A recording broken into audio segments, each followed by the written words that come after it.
Hi, my name is Chen, and I will be talking about an issue that has been occurring in California schools for a long time. The issue is discrimination. Discrimination is the act of making unjustified distinctions between people based on the groups, classes, or other categories to which they belong or are perceived to. There are many cases every day where a student in school is being discriminated against based on their gender identity or ethnicity, which is not okay. In order for students to learn comfortably and focus on their education, the school staff have to do a better job of protecting them from discrimination and harassment. However, not all races are taught equally in school, leading to students being uneducated when it comes to other ethnicities or cultures' history. But being educated in other cultures can impact you in many different ways. It can lead to someone being open-minded, understanding, and empathetic. Those three things can take you a long way in life and will morally make you a better human being overall. Although many schools fail to incorporate multiculturalism on a daily basis, you may see schools set out a specific day or week to express culture, quote unquote, multicultural week or multicultural day. But why limit expressing culture to only one day or a week when you can do it every day? In my opinion, this is a lack of effort from the school administrators when they can incorporate culture in their everyday lessons. They can put together daily lessons that can educate students on different races and cultures around the world. For example, in the book Local Actions by Maggie Fishman and Melissa Checker, they write, "When public expression of difference is abbreviated to a single day or week, all cultures are presented as existing in harmony next to one another rather than having to interact on an everyday level, in effect, erasing large and small-scale distinctions.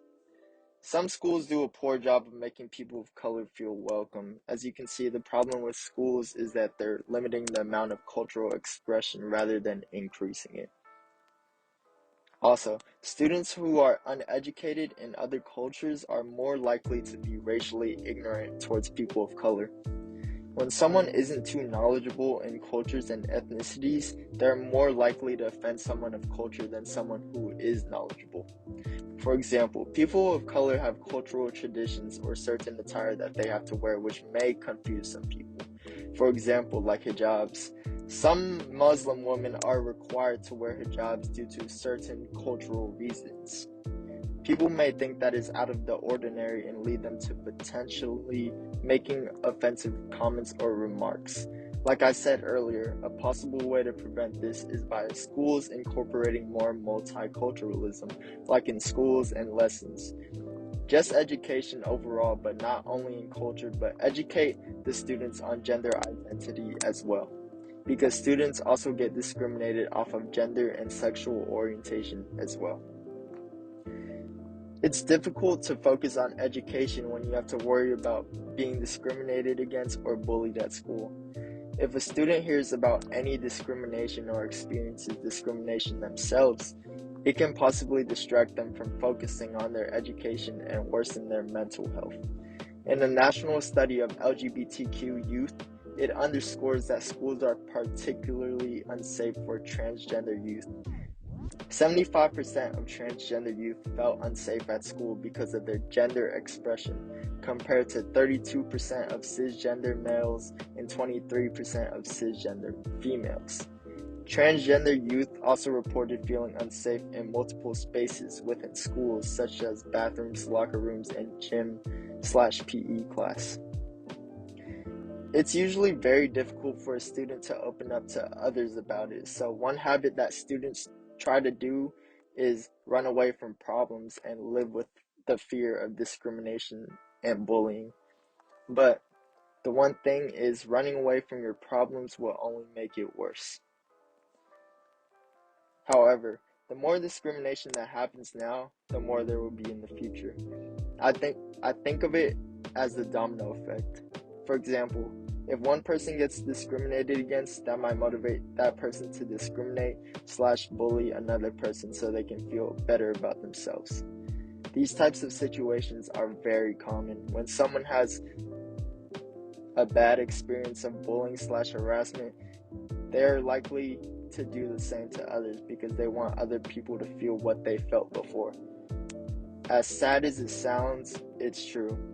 To not have this domino effect occur, we have to put an end to discrimination. So in the future, it can be a safe place for people of color and the people that identify themselves differently. Everybody is different in their own ways, and we have to respect that. We all have different morals, beliefs, gender identities, skin color, etc., but that does not mean we should treat anybody differently based on those things. Everybody should be treated equally with respect. Never change for anybody, because the differences of someone is what makes you special. If someone wants to identify themselves differently, so what? It's not your life or your business. Be respectful, and don't be so quick to judge.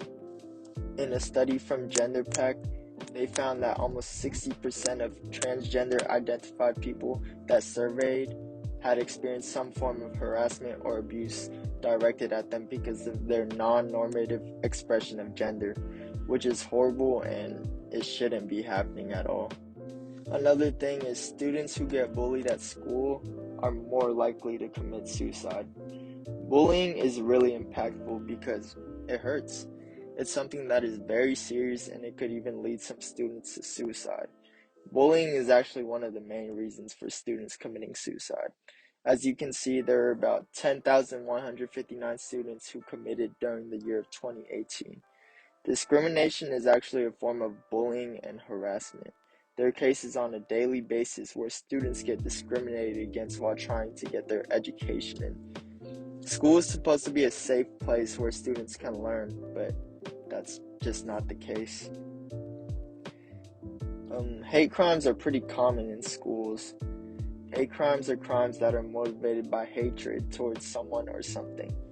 It's a form of discrimination as well, and as you can see, it happens in plenty of different locations in a school setting. Not only does it happen in a school setting, but it can happen anywhere outside of school. Discrimination that happens inside of school doesn't usually stay inside of school. It's pretty common that it goes onto social media and outside of school grounds. But stricter laws in school may be able to prevent discrimination. Although schools do have rules and laws, but students don't really pay attention to them. In many cases, students don't take rules from schools as serious as rules/laws out of school. A way to prevent discrimination/bullying is schools addressing the rules and making them stricter in order to get rid of bullying and discrimination. However, some schools don't make an effort and to show the importance of discrimination/bullying and how it can affect someone. As you can see in this infographic, 71% of the LGBTQ youth community has faced discrimination before, which is more than half of the community. We have to get rid of this issue immediately. No one should have to face any discrimination for being themselves. Discrimination does not only happen in schools. It's an issue that happens everywhere in the U.S. Recently, there has been a lot of discrimination going on in the U.S. outside of schools. At one point in 2021, there was a time where Asians would get harassed for no reason. It was when COVID-19 just came around and Asian Americans would hear racist remarks and comments saying that they caused COVID-19. There has also been recent discrimination against African Americans. Many innocent lives taken away from the community. Stories of police discriminating against African Americans by pulling people over, arresting them, and even killing for no good reason. Discrimination has to stop immediately. But in order for discrimination to stop, everyone has to come together in order to make a difference. In all honesty, it's going to take more than just the school staff for the issue to stop. Students have to collaborate with the rules and staff to get rid of discrimination. Getting all students to collaborate will be hard, but it is possible. If the outcome is going to be no more discrimination, then it is worth trying for. For example, during the BLM protests, people of different cultures and ethnicities supported the movement and tried to make a difference by protesting and speaking out.